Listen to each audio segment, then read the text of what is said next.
Bom, então para quem não me conhece, eu sou o Kaique, eu sou desenvolvedor front-end e hoje eu vou estar falando para vocês aqui sobre testes unitários no front-end, beleza?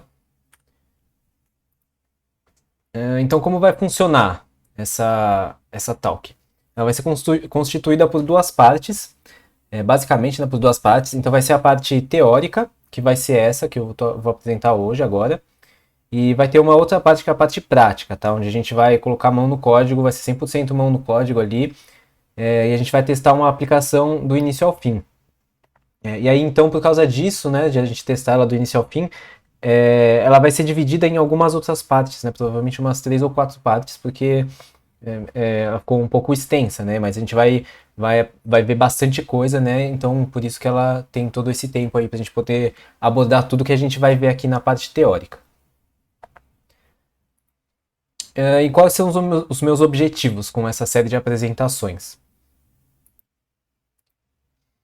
É apresentar como fazemos os testes de unidade no front-end.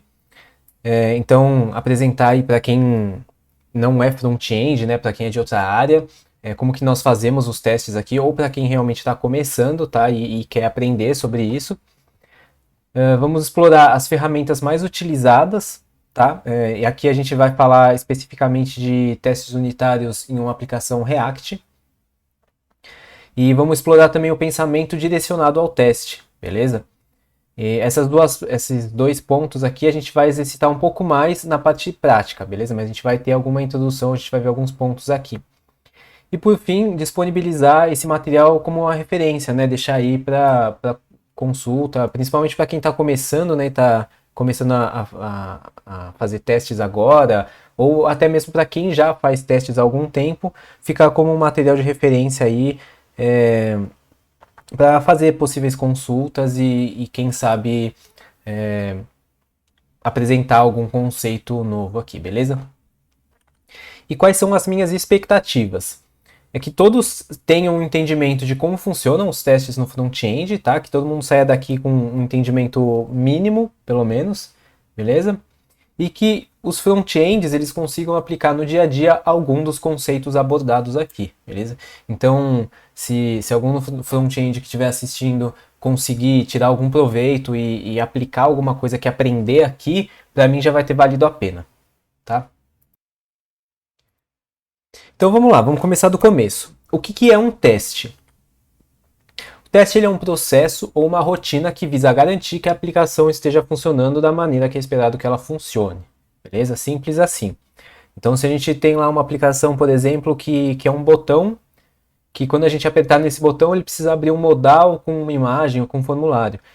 Então, o teste ele vai ser um script, uma rotina ali, que vai garantir que exista um botão e que esse botão, ao ser clicado, irá abrir um modal com o que quer que a gente queira que esteja dentro, tá bom? Então ele vai garantir que tudo isso aconteça de fato. Que tudo esteja acontecendo de fato, né? Dessa forma. E aí, aqui falando já um pouco mais sobre testes unitários, né? Eles são compostos por 3 partes, né? Que a gente chama de AAA. Que é o arrange, o act e o assert, tá? E essas 3 partes, a gente consegue identificar elas em todos os testes unitários, né? Não necessariamente todas as 3, mas a gente sempre consegue identificar essas separações, né? Porque eu costumo dizer que são blocos imaginários ali, porque não necessariamente você precisa, você vai ter uma separação ou precisa fazer alguma marcação, tá? Tem gente que marca ali com um comentário só para dizer qual parte é o que, mas a gente consegue identificar essas partes sem precisar elas estarem marcadas, tá?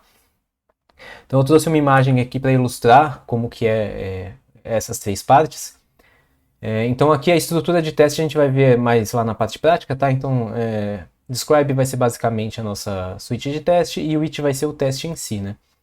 Então aqui no nosso teste a gente vai ter o bloco de arrange, que é onde a gente faz a preparação para o nosso teste. Então é onde a gente cria os objetos, as informações, a gente faz setups de mocks, tá? Então onde a gente prepara tudo que a gente vai utilizar nos nossos testes. Beleza? Aí na parte de act, a gente vai ter a ação que a gente vai realizar, né? Geralmente é o que a ação que a gente quer testar, né? Então pode ser renderização de um componente, renderização de um hook, chamada de uma função, alguma ação que a gente vai executar no componente e assim por diante, beleza? É a parte que a gente vai agir do nosso teste, né? A ação. E por fim, a gente vai ter o assert, que é onde a gente vai validar as nossas expectativas, tá? O que a gente espera que tenha acontecido quando a gente realizou o nosso act aqui, né? Então a gente vai fazer uma ação e vai validar se aquela ação teve o resultado esperado, tá? Então essas três partes a gente costuma sempre conseguir identificar elas, né? Porque provavelmente vai ter algum setup de mock, alguma preparação. Com certeza vai ter a ação que a gente vai realizar e a gente precisa ter a verificação aqui, né? A validação das expectativas. E aí um ponto importante, falando um pouco mais aqui especificamente para o front-end, a gente não precisa ter necessariamente os três, né, em um teste, e nem necessariamente nessa ordem ou apenas um deles. Então, por exemplo, a gente pode começar um teste pelo act e ir direto para o assert, ou ter um arrange, um assert, um act e outro assert, ou ter somente um act e um assert. A gente não precisa ter necessariamente os três, tá? A gente pode repetir eles e algumas vezes, beleza? Isso não tem uma regra que vai ter só um e nessa ordem, certo?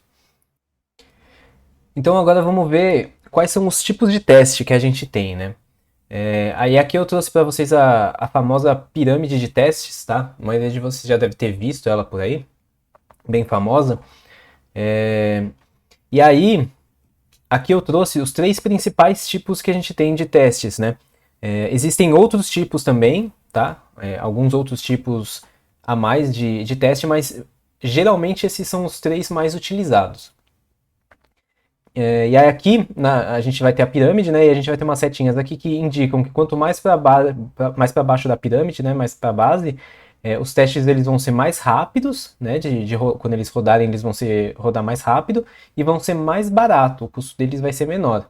E aí conforme a gente vai subindo na pirâmide, os testes vão ficando mais lentos e mais caros, beleza? Então aqui na base da pirâmide, que ocupando a maior parte dela aqui, né, a gente vai ter os testes de unidade ou testes unitários, tá? Mesma coisa. Eles constituem geralmente a maior parte aqui, porque justamente por eles serem mais rápidos e mais baratos, isso possibilita a gente ter bastante desses tipos de teste aqui. Aí subindo a gente vai ter os testes de integração, e lá na pontinha aqui, ó, a menor parte, a gente vai ter os testes E2E, né, os end-to-ends, que são os mais lentos, né, de rodar e os mais caros, beleza? E aí eu não vou me aprofundar em nenhum deles aqui, mas eu quero só dar uma pincelada aqui por cada um. Vou dar uma passada aqui por cada um para falar um pouquinho sobre a responsabilidade de cada um deles. Começando ali pela base, a gente vai ter os testes de unidade, né, os unitários, como eu comentei. E aí esses tipos de teste, eles testam a menor parte do nosso código, beleza? Então pode ser uma função, pode ser um componente, então vai ser sempre a menor parte que a gente vai ter no nosso código. E aí no front-end a gente tem o CDD, que é o Component Driven Development, né? É uma prática que é o desenvolvimento orientado ao componente, tá? Que ela ajuda a gente a isolar esses componentes, né? Porque a gente vai essa prática ela prega da gente começar a desenvolver de baixo para cima, né? Então a gente começa desenvolvendo literalmente ali da menor parte, né? Que são os nossos componentes, os menores componentes, e aí consequentemente a gente vai ter uma biblioteca de componentes, porque a gente construiu diversos componentes pequenos. E aí, conforme a gente vai agregando e juntando esses componentes, ali, como se fosse um quebra-cabeça, a gente vai conseguindo criar estruturas maiores até conseguir criar a nossa interface, beleza? A interface do usuário, ali, a UI. E aí essa prática, ela ajuda a gente a isolar os nossos componentes, né? Porque como a gente vai começar desenvolvendo no menor componente, a gente já vai ter ali ele isolado e fácil de ser identificado para a gente criar os testes unitários, né? Para ele.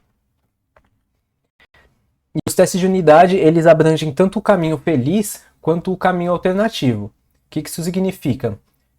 O caminho feliz, ele é aquele caminho que é o caminho de sucesso, né, do usuário. Por exemplo, a gente tem lá um formulário, que precisa preencher um formulário de login, por exemplo, que precisa ser preenchido, né?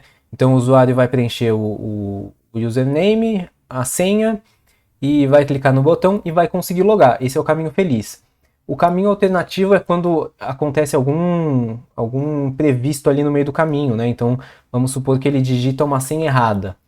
Ele vai preencher o nome de usuário, uma senha, e aí quando ele clicar no botão, vai dar um erro, vai apresentar uma mensagem para ele. Então, esse é um caminho alternativo, tá? É como se fosse um caminho de erro, mas não se resume a isso, né? Erros.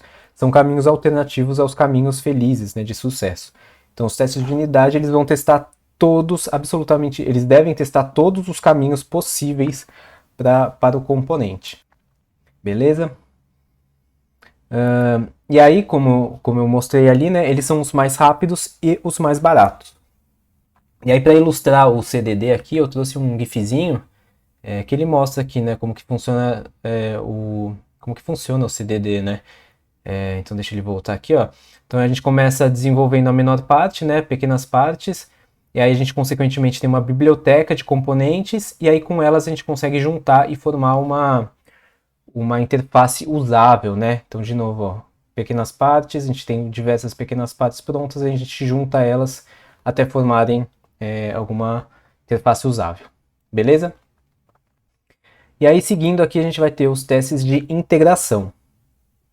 Os testes de integração, como o próprio nome já sugere, eles vão garantir que as unidades que a gente já testou ali atrás, elas estejam funcionando em conjunto. Porque não basta as unidades estarem testadas e funcionando perfeitamente, né? A gente precisa garantir que quando a gente unir elas, integrar elas, elas continuem funcionando e garantam e façam, né, ou realizem a ação que a gente espera que ela realize. E aí a integração ela pode ser desde testar a integração de API com a UI, pode ser comunicação com banco de dados, interação entre dois componentes e assim por diante, né? Tudo que a gente for integrar que seja a mais do que uma unidade, a gente considera como um teste de integração. E aí eles também são relativamente rápidos e baratos, beleza? Eles vão estar ali no meio da pirâmide. E aí, para ilustrar a importância, né, dos testes de integração, provavelmente alguns de vocês já devem ter visto aí na internet alguns GIFs que eles representam, né, essa integração, né? E aí, como eu não consegui escolher entre um deles, eu trouxe alguns aqui, né, os que eu acho mais legal aqui. Então, eu trouxe aqui para ilustrar a importância dos testes de integração, começando com esse daqui. Aqui, ó, a gente vai ter aqui um secador de mão e uma lixeira, que provavelmente as duas separadas cumprem a função, né? Uma de função de lixeira e outra função de secar a mão, mas quando as duas são colocadas para trabalharem juntas, o resultado não é muito bom aqui, né? Então não dá muito certo. O segundo aqui é também um caso muito interessante, onde a gente tem uma pia aqui que com certeza serve ao seu propósito, né? E uma torneira que também provavelmente serve ao seu propósito, mas as duas integradas também não funcionam de um modo muito agradável aqui, tá? Elas não funcionam bem. O terceiro aqui é o meu preferido de todos, que é esse daqui da trava da porta.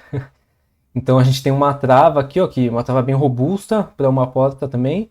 Só que as duas colocadas juntas, né, cada um funciona de um jeito diferente, tá? Que não funcionam bem integrados.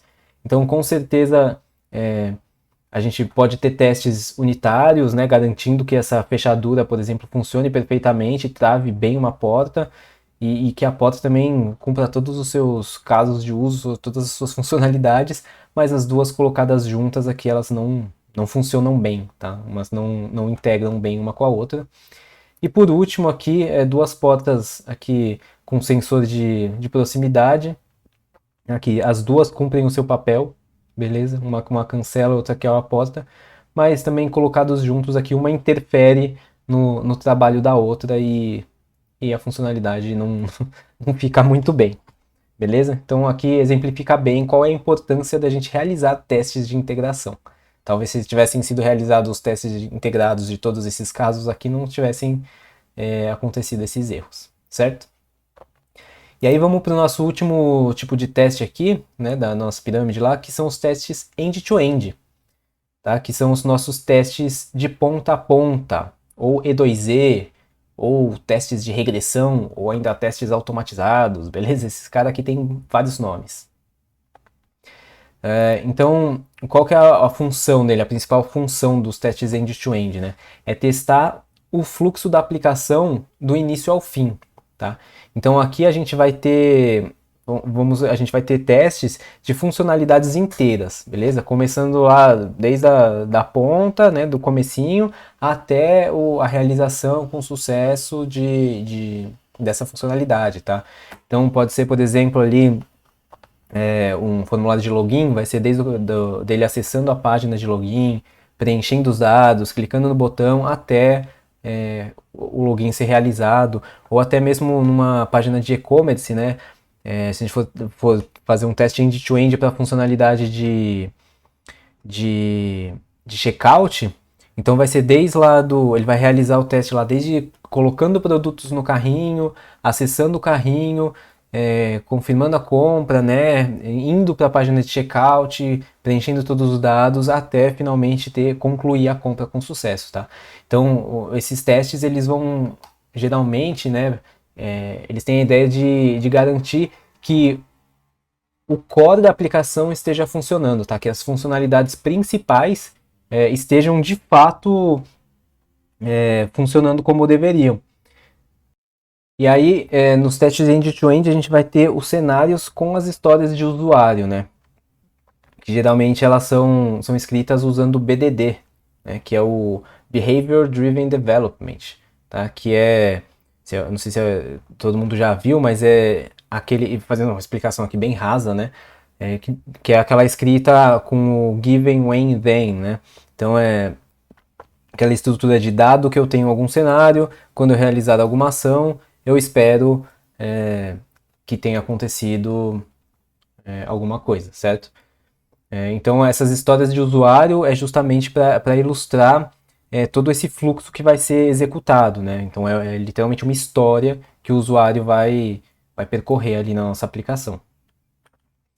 E por esses testes eles serem longos, né, eles tendem a ser longos, então eles vão abranger apenas os caminhos felizes, tá? Diferente dos nossos testes de unidade, que precisam garantir caminhos alternativos, os nossos testes end-to-end, eles vão ali geralmente estar abrangendo somente os caminhos felizes, tá? Então, como eu comentei ali no começo, eles precisam garantir que a funcionalidade core ali da nossa aplicação esteja funcionando. Então aqui ele não vai verificar se uma mensagem de erro foi exibida ou coisa do gênero. Ele precisa percorrer só do início ao fim o caminho feliz da funcionalidade. Tá? E aí, como a gente já viu, né, eles são os mais lentos e os mais caros, beleza? Então, os motivos deles serem mais lentos e mais caros também, né? A gente já identificou aqui o porquê, né? Tudo isso justifica que eles serem mais lentos. E aí eu trouxe aqui uma imagem aqui para ilustrar o BDD aqui, né? Que eu comentei, né? Então é aquela estrutura de given, então dado um determinado contexto, when, quando ocorrer algo, então then, se espera algo, né? Então dado um determinado contexto, quando ocorrer algo, então se espera algo, beleza? É nessa estrutura aqui que é escrito BDD, certo? Mas aí, então, a gente pode abrir a nossa aplicação e ali ir testando manualmente, né? Por que então que a gente vai escrever nossos testes se a gente pode fazer dessa forma, né? Então, por que testar? Então, primeiramente, a gente testa para garantir que a aplicação ela esteja funcionando como esperado para o usuário final. Então, se a gente for pegar aquele nosso exemplo da aplicação do botão e do modal, né? A gente precisa garantir que exista um botão na tela e que, ao ser clicado, deve abrir um modal com qualquer coisa que esteja lá dentro, certo? Então a gente precisa garantir que o que a gente planejou esteja de fato funcionando. Também eles vão servir para a gente comparar como a aplicação está atualmente e o que é esperado dela. Então, se a gente tem lá esse mesmo exemplo, o botão, só que quando a gente clica no botão nada acontece, a gente sabe aonde que a gente está, né? A gente já tem o nosso cenário ali mapeado, a gente sabe que o modal não está abrindo. Então a gente sabe onde a gente está e aonde a gente precisa chegar, né? A gente precisa chegar até clicar e o modal de fato abrir. E também os testes eles vão trazer segurança em uma refatoração ou uma implementação de uma nova funcionalidade, tá? Muito importante aqui, né, nossas refatorações, porque o que é uma refatoração? A refatoração é quando a gente altera o design ali do nosso código, né? A gente vai mexer ali somente no nosso código, fazer alguma alteração que não deve impactar em nada para o usuário, né? Não deve impactar em nada na tela, por exemplo, né? Tipo, a funcionalidade ela vai precisar continuar a mesma. A gente vai fazer uma alteração somente ali como eu comentei, no design do nosso código. Então, se os nossos testes eles estão dando segurança para a gente de que todos os casos de uso, todas as funcionalidades elas estão funcionando, a gente consegue fazer qualquer tipo de alteração ali no nosso código e sem quebrar nada, né, da nossa aplicação, sem gerar um bug ou qualquer coisa desse tipo, beleza? Obviamente, evitar bugs, né? Então a gente consegue pegar alguns bugs aí durante os testes, né? Quando a gente está testando. Claro que a gente não vai conseguir pegar todos os bugs da aplicação, né? Isso é meio impossível, mas o procedimento ali ideal quando a gente encontra um bug na aplicação é a gente corrigir o bug e aí criar testes para que esse bug não aconteça mais, né? Porque a pior coisa que a gente pode ter na nossa aplicação ali é acontecer um bug e a gente corrigir esse bug e ele acontecer de novo, sabe? Ter esse retrabalho e não ter essa segurança de que realmente foi corrigido e não vai acontecer de novo. Tá? E aí aqui por último que eu coloquei, né? Porque essa lista ela poderia ter uma lista bem grande, né? Tem vários motivos que a gente testar, mas o que eu coloquei aqui que eu quis trazer é que ela serve também como uma documentação, tá?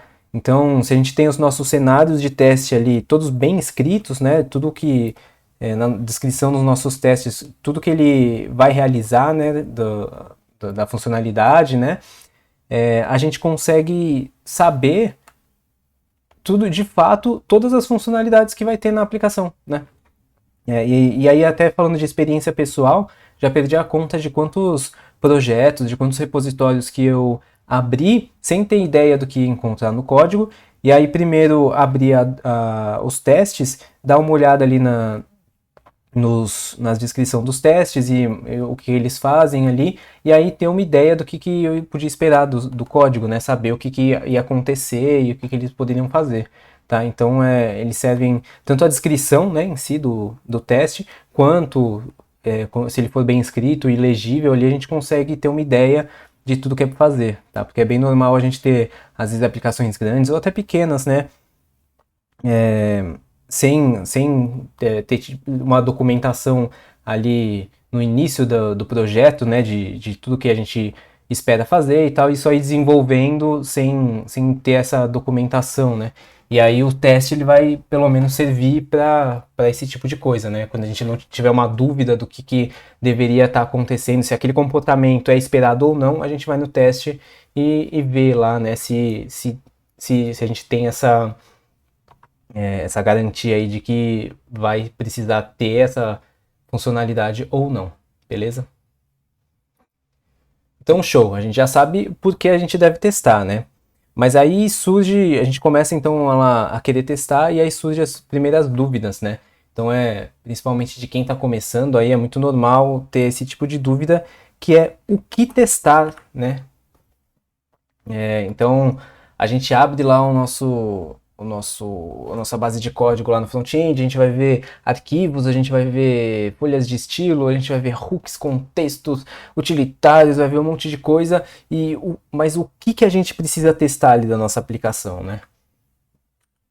Então o que a gente vai testar são as funcionalidades dessa aplicação, né? E aí é como ela funciona e não como ela é feita para funcionar. Beleza? Isso aqui é um ponto bem importante, tá? E guardem essa ideia aqui que a gente vai voltar nela daqui a pouco, tá? Como ela funciona e não como é feita para funcionar. A gente vai testar também os casos de uso, tá? Aqui pode parecer a mesma coisa, as funcionalidades com os casos de uso, mas os casos de uso a gente pode dizer que elas estão dentro de cada funcionalidade, beleza? Então a gente pode ter uma funcionalidade e ter vários casos de uso para aquela funcionalidade, certo? Então os casos de uso eles são literalmente tudo que o usuário ele pode realizar ali naquela funcionalidade, tá? Então são todos os casos de uso. E aí a gente vai testar, como eu já comentei, os caminhos felizes e os caminhos alternativos, né? Aqui falando de testes unitários, né? E aí eu trouxe aqui, ó, um texto aqui que eu peguei de um artigo, que ele traz aqui bem para um exemplo para a vida real aqui, né? Para exemplificar. Então vamos supor que a gente quer comprar uma caixa de 6 ovos. O que a gente vai verificar? A gente vai começar verificando se é uma caixa de ovos ou alguma outra coisa. A gente vai ver se tem ovos, né? Se tem ovos no geral, se tem ovos dentro dessa caixa. E aí a gente vai ver se tem 6 ovos ou menos. A gente vai ver se existe algum ovo quebrado. E aí a gente vai ver se essa caixa é do tamanho que a gente deseja, beleza? Então é óbvio dessa forma, né? Óbvio entre aspas, né? Porque na prática ele não é tão óbvio, mas a gente vai verificar tudo que a gente espera, né? Que seja a nossa aplicação, tá bom? Então vimos o que testar, mas e o que não testar? Então a gente não vai testar, por exemplo, bibliotecas terceiras, né? As third-party libraries, né? Então, se a gente está utilizando uma outra biblioteca externa no nosso projeto, a gente não vai testar a funcionalidade que ela propõe a fazer ali, né? Porque, primeiro que ela já deveria estar sendo testada no próprio repositório dela, né? Então, quem criou essa biblioteca já deveria ter escrito testes para ela. Se por um acaso não existe teste para essa biblioteca, talvez a gente não devesse nem estar usando ela no nosso projeto, né? Porque com certeza ela está suscetível a bugs, beleza? Então, isso é uma coisa que a gente não testa, né? As funcionalidades das bibliotecas terceiras. É aquilo que eu considero mais importante, a gente também não vai testar detalhes de implementação. Tá? E o que são detalhes de implementação? São exatamente os detalhes de como a funcionalidade ou o código foi implementado. E aí a gente pode voltar lá naquela frase que eu pedi para vocês manterem ela em mente. A gente vai testar como a aplicação ela funciona, não como ela foi feita para funcionar, né? Então, pouco importa aqui, quando a gente clicar lá no nosso botão, pouco importa qual função que ele vai chamar, não importa se o estado do modal que estava, o estado de abertura do modal estava falso e foi para true, não importa esse tipo de coisa. Importa que quando o botão for clicado, o modal precisa aparecer e é isso. Tá? Não importa nada o que aconteceu por debaixo dos panos. E aí o que podem ser detalhes de implementação? Eles podem ser o ciclo de vida de componentes, podem ser event handlers de elementos, pode ser estado interno de componentes, e assim por diante, né? Tudo que é um detalhe de como foi implementado a funcionalidade em si. Beleza? E aí eu trouxe uma frase aqui de um artigo do Kent C. Dodds, tá? Que é um dos criadores aqui da React Testing Library, que ele diz assim: pense menos sobre o código que você está testando e mais sobre os casos de uso que esse código suporta, tá bom? E aí eu queria falar agora um pouquinho sobre o test coverage, né? Que é a cobertura de teste. O que é o test coverage? Ele é uma métrica que nos mostra as linhas de código que rodaram durante o teste, né? Então, todas as linhas de código que os nossos testes tocaram, tá? Essa é uma métrica que ela é muito desejada, né? Ela é muito valorizada, tá? Por quê? Porque vamos dizer que você tem 100% de cobertura, significa que todos os seus testes tocaram em todas as partes do seu código, né? Então você tem todo o seu código coberto por testes. Então ela é bem valorizada por causa disso, né? Só que cuidado, né? Porque dizer que a gente tem 100% do nosso código coberto pelos nossos testes não significa que a gente tem que a gente tem testes bem escritos, né? 100% de cobertura não significa qualidade de teste, tá bom? Então, o teste coverage ele pode te dar a falsa sensação de que os seus testes estão cobrindo todos os casos de uso, quando na verdade eles estão cobrindo apenas a quantidade de linhas que os testes alcançaram, tá? Então é bom sempre ter em mente isso, que uma coisa não significa a outra, né? O 100% de cobertura não significa que de fato os nossos testes estão cobrindo todas as funcionalidades da nossa aplicação, tá? Então vamos lembrar lá, né? Pode estar sendo testado detalhes de implementação ou qualquer coisa que não traga valor para o nosso teste, tá? Então cuidado com isso. Mas, se ela é uma métrica tão importante assim, né, que as pessoas dão tanto valor para ela, e ainda assim ela não é sinônimo de qualidade, né? A gente viu que ela pode não trazer tanto valor assim. Qual que é a importância da cobertura de código, né? Bom, eu trouxe um exemplo aqui, né? Vamos supor que a gente acabou de criar uma função. E aí a gente roda a cobertura de código, então a cobertura para essa função que a gente acabou de criar, ela vai ser zero, tá? E aí, nesse caso, ela vai deixar evidente que a gente precisa criar teste para essa função, beleza? Só que ela não vai nos dizer o que é importante a gente testar nessa função e muito menos quais são os casos de uso, que é a coisa mais importante de se pensar quando a gente escreve teste, né, como a gente já viu. Então, quando a gente olhar para essas linhas sem cobertura em um relatório de cobertura de código, a gente não deve pensar nos loops, nos ifs, nos elses, né? A gente tem que pensar em quais são os casos de uso para esse código e quais são os testes que eu posso escrever para testar esses casos de uso. Beleza? Vamos então agora aprofundar um pouco mais, né? A gente viu de uma forma geral sobre testes. Vamos agora começar a funilar aqui e entrar mais nos testes de unidade, né? Então aqui pelo front-end a gente tem alguns tipos de testes de unidade que a gente pode fazer, tá? E aí eu trouxe os três principais aqui, né? Que a gente costuma ter, que são os testes de snapshot, os testes de detalhe de implementação e os testes voltados ao comportamento do usuário. Tá?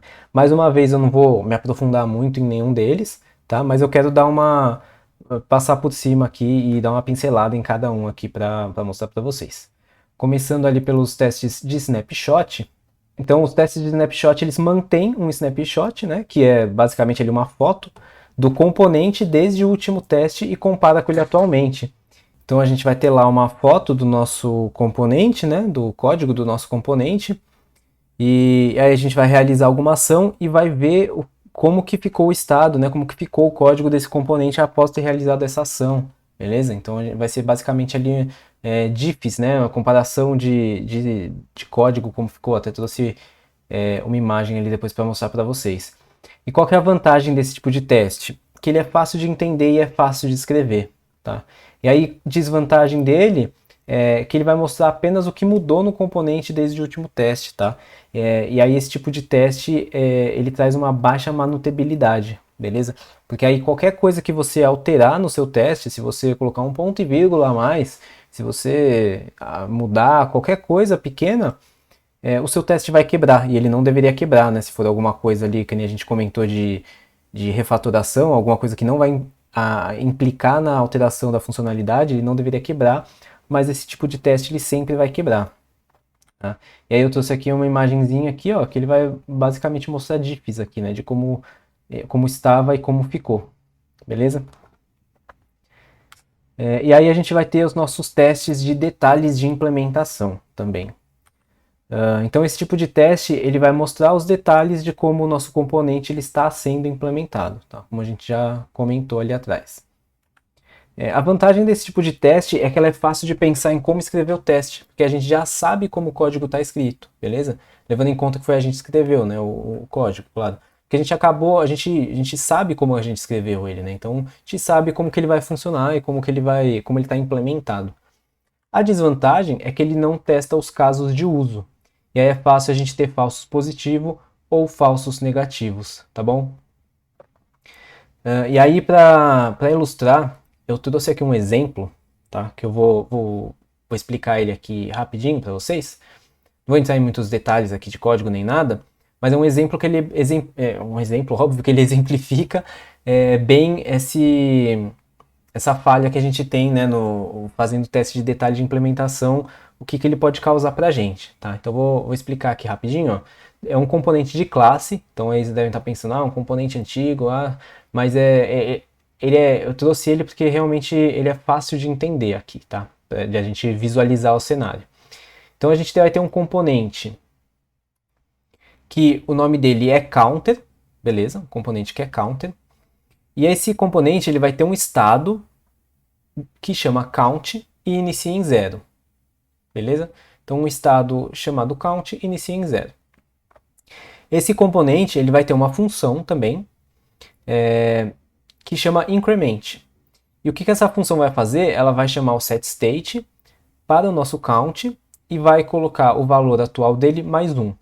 Então o que ele vai fazer? Ele vai pegar aqui o valor que tiver atualmente no count e vai colocar mais 1. Se tiver 0, ele vai ficar 0 mais 1, 1. Se tiver 1, ele vai ficar 2 e assim por diante, beleza? Então ela vai literalmente incrementar o 1 no estado atual do count. Essa parte comentada a gente pula por enquanto, daqui a pouco eu volto nela. E aqui a gente vai ter o render, né? A parte de renderização dele, né? Da view. Que vai ser basicamente aqui um botão, beleza? Com uma classe que é counterButton e com o onClick, tá? O onClick é o evento que vai ser disparado quando ele for clicado, que é a função increment, tá? Então, quando ele for clicado, ele vai chamar essa função aqui, que vai fazer aquilo que a gente comentou, né? Incrementar mais um no estado. E aí ele vai ter um texto aqui dentro do botão, que é clicked mais o valor que está no estado, beleza? Então vai ser 0, 1, 2 e assim por diante. Beleza? Bem simples aqui nosso componente. Aqui essa parte de cima é basicamente o botão aqui, né? A mesma coisa, só que sem o class name aqui, né? Beleza. E aí, como que está o nosso teste? A gente vai ter lá o nosso teste, que vai ser, qual é o cenário, né? The increment method increments count, tá? Então, o método de increment deve incrementar o estado de count. Então, aqui pela descrição, a gente já identifica que é um teste de detalhe de implementação, porque ele fala diretamente de detalhes aqui, né? Da própria implementação, né?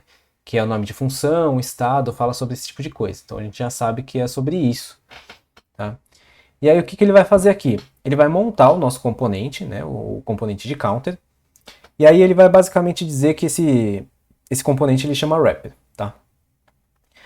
E aí ele vai começar esperando que, né, ele vai usar aqui uma instância do nosso componente, possua um estado de nome count e que seja 0, tá? Que o valor desse count, que é um estado da instância do nosso componente, seja 0. Então aqui beleza, né? Ele começa com 0, a gente acabou de montar, ele vai iniciar com 0, beleza. Essa parte comentada também a gente pula por enquanto. E aí na sequência ele vai chamar a função de increment, tá? Então ele vai pegar a instância do nosso componente e vai chamar a função de increment, beleza? E aí ela vai fazer o que ela faz aqui, né? Incrementar mais um no estado. Aqui um detalhe, que nos testes de detalhe de implementação, a gente costuma lidar com instâncias do componente, né, e não com o componente em si, tá? Então por isso que ele sempre chama uma instância do componente montado. E aí beleza, ele chamou a função aqui, começou com 0, chamou a função, teoricamente foi para 1, e aí ele vai fazer a validação da expectativa aqui, né, no assert. Então ele vai esperar que a instância do nosso componente possua um estado de nome count e que agora seja 1. E aí ele vai passar, né? Porque ele chamou a função aqui manualmente e agora o estado vai ser 1. Aqui nessa parte comentada é uma outra abordagem que ele poderia ter usado, né? Ele poderia aqui pegar o nosso componente, encontrar o botão, né? Dentro aqui da renderização, da montagem aqui, né? Ele ia procurar o botão pela classe counterButton, né? Que é esse botão, ele ia encontrar, e aí ele ia simular um clique, tá? Ele não ia disparar nenhum evento de clique realmente, ele ia simular um clique, e aí depois ele ia fazer um set state na mão aqui, ó. Ele ia chamar lá o nosso componente e ia fazer um set state na mão dizendo que o count é 1, tá? E aí ele também passaria. Beleza? Então o teste, nesses dois casos, ele vai passar. E aí, qual que é o problema, então, do nosso teste, se ele está passando? Bom, aqui os mais astutos entre vocês devem ter notado que quando ele passou a função de increment aqui para o nosso onClick, ele cometeu um erro aqui, ó. Ele fez um typo aqui, né? Então, ele, ao invés de ele passar increment, ele passou increment, tá? Ele esqueceu do T aqui. Então, teoricamente, ele passou uma função aqui que não existe. Então, na tela, né, na aplicação em si, quando o usuário clicar nesse botão, a aplicação vai quebrar, tá? Só que o nosso teste, ele está dizendo que está funcionando, que está tudo funcionando. Tá? Só que ele está fazendo tudo aqui na mão, está testando os detalhes de implementação e não como a aplicação está funcionando, né? Então, lembra lá? Aqui a gente testou como ela foi feita para funcionar e não como ela de fato funciona, tá bom? Então aqui é um exemplo bem legal que eu achei interessante trazer, que exemplifica bem isso daqui, né? A gente tem um falso positivo aqui por causa desse tipo de teste. Beleza? Então, e aí, indo para o último tipo de teste aqui, a gente vai ter o teste que é voltado ao comportamento do usuário. E aí, esse tipo de teste ele vai simular o mais próximo possível de como o usuário estaria vendo e fazendo na tela, procurando por elemento, clicando em botão, preenchendo formulário e etc. Né? E aí, qual que é a vantagem desse tipo de teste? Ele nos dá a melhor manutenibilidade durante as refatorações e implementações. Ele garante que a aplicação esteja funcionando o mais fiel possível de como o usuário vai utilizar. Beleza? E aí, como desvantagem, aqui eu não consegui trazer nenhum ponto, tá? Porque há mais de 4 anos usando essa abordagem aqui, até hoje ela não me trouxe nenhuma desvantagem, tá? Ela só me trouxe segurança e confiabilidade. E aí eu trouxe aqui também um tweet de novo do Kent Dodges, né? Que inclusive é lá de 2018, bem antigo. Que ele diz assim, né? Que quanto mais os seus testes se assemelham do modo de como o seu software é usado, mais confiança eles conseguem te dar, né? Então, de novo, né? Tudo aquilo que a gente já comentou até agora, que a gente precisa garantir que o teste ele precisa tá sendo feito do modo que a aplicação é feita para funcionar, né? De como o usuário final vai usar, de como ele foi feito para usar e não de como ele foi construído, beleza? Agora entrando um pouco mais ali nas ferramentas que a gente tem para realizar esse tipo de teste, né? Pensando que o melhor tipo de teste aqui é o voltado ao comportamento do usuário, né? O que nos traz mais confiança. Como que a gente consegue criar esse tipo de teste, né? Que ferramentas que a gente usa para facilitar esse nosso trabalho? A gente tem aqui o React Testing Library, tá? Que é a principal biblioteca que a gente tem para fazer esse tipo de teste. E aí o Testing Library ele é um conjunto de bibliotecas que fornecem diversas ferramentas para testar as nossas aplicações o mais próximo possível de como o usuário final faria. Tá? Então ele tem utilitários ali que tentam evitar ao máximo os detalhes de implementação e o foco vai estar sempre voltado para a acessibilidade do componente a ser testado. Beleza? Então ele foi construído, o Testing Library, né, em si, ele foi construído com o objetivo, né, de facilitar os testes voltados ao modo como o usuário final usa a aplicação. Tá bom? E aí, como eu falei, né, ele é um conjunto, né, o Testing Library é um conjunto de bibliotecas. Então o React Testing Library é mais uma das bibliotecas dentro desse conjunto. Tá? E lá a gente tem diversos tipos. A gente vai ter o Testing Library, né, que é o React, que é essa daqui. A gente vai ter o DOM, Testing Library DOM, vai ter o Jest DOM, vai ter User Event. A gente tem para outras bibliotecas de UI, né? A gente tem para Vue, tem para Angular e diversos outros pacotes aqui, beleza?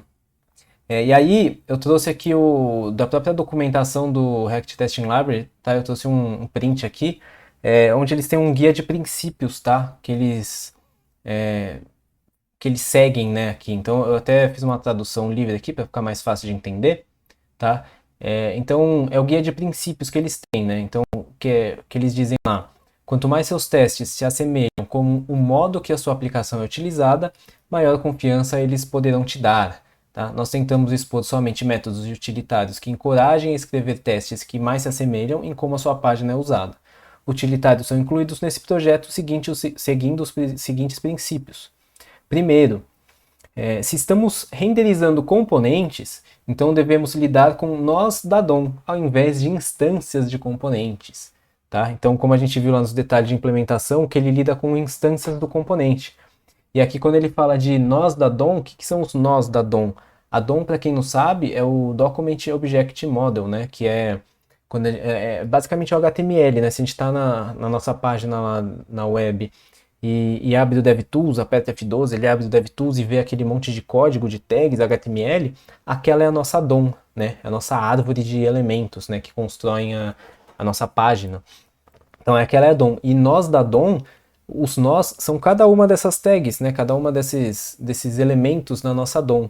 Tá? Então, quando ele diz aqui que a gente deve lidar com os nós da DOM, a gente deve lidar com a forma de que o elemento, o componente, ele de fato está renderizado ou atuando ali na nossa árvore do HTML, tá? Não instâncias desses componentes. E aí, 2, apesar de estarmos em um ambiente simulado, devemos testar os componentes da aplicação como o usuário o faria. Tá? O componente deve ser testado de modo que ele foi feito para ser usado. E aqui ele diz, né, que a gente está num ambiente simulado, porque a gente não vai estar de fato no navegador, na nossa DOM real, né? Que a gente vai estar em uma DOM simulada, né? A gente roda os nossos testes em uma DOM simulada. Diferente, por exemplo, dos nossos testes Z2Z, tá? Que eu acho que eu esqueci de comentar, né, quando a gente estava vendo sobre o Z2Z. Um dos motivos ali que a gente chama de testes automatizados, que eles rodam de fato em um navegador. Então, a gente costuma dizer que são robozinhos, né, que fazem esse tipo de teste, porque eles vão abrir um navegador e vão fazer de fato literalmente como vai ser feito na tela, né? Ele vai abrir o navegador, vai acessar a página, vai digitar, clicar nos botões, nas coisas na tela, literalmente na tela, num navegador real, tá? Só que aqui nos nossos testes de unidade, a gente vai estar lidando com uma DOM simulada, tá? Não uma DOM real, beleza? E aí aqui como 3, né, eles falam que as implementações dos utilitários das APIs, elas devem ser simples e flexíveis.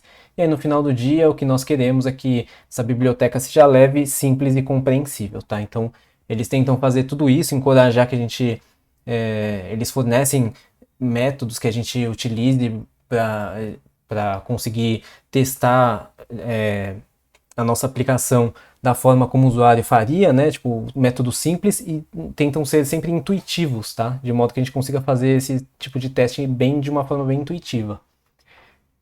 E aí eu trouxe também mais um recorte aqui da própria documentação deles, que eles explicam aqui o que essa biblioteca não é, tá?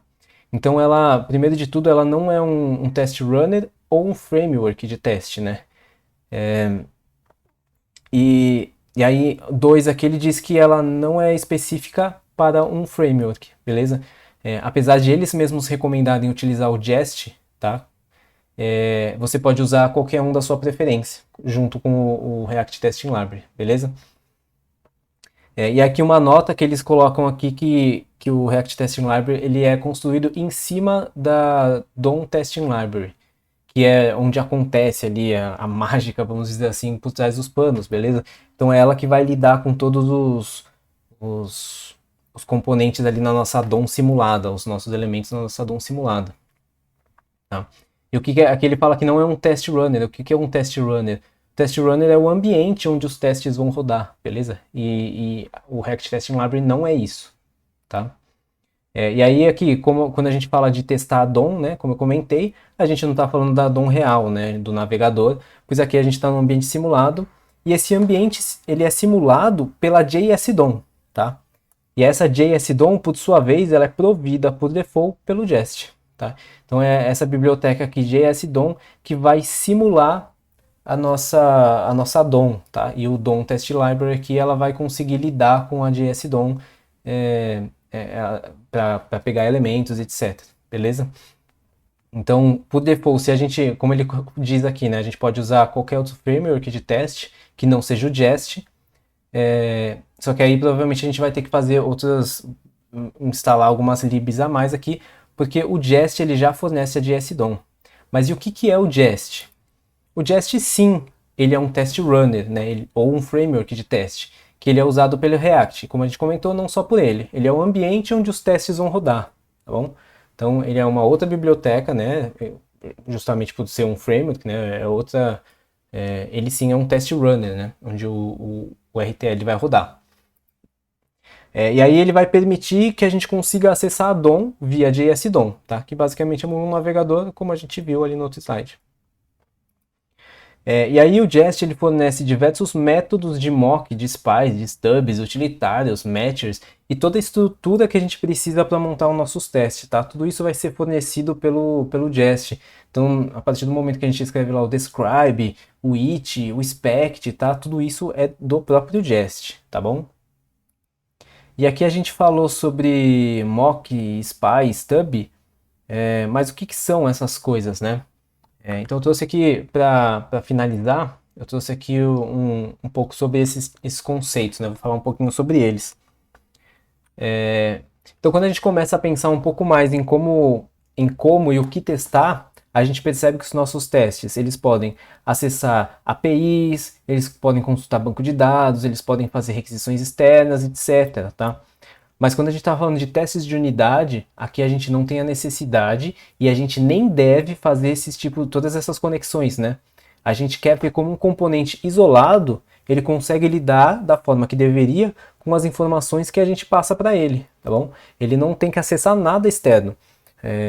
O componente ele precisa receber alguma informação e, sei lá, por exemplo, renderizar essa informação de um jeito formatado, do jeito que a gente quer que ela seja renderizada, tá?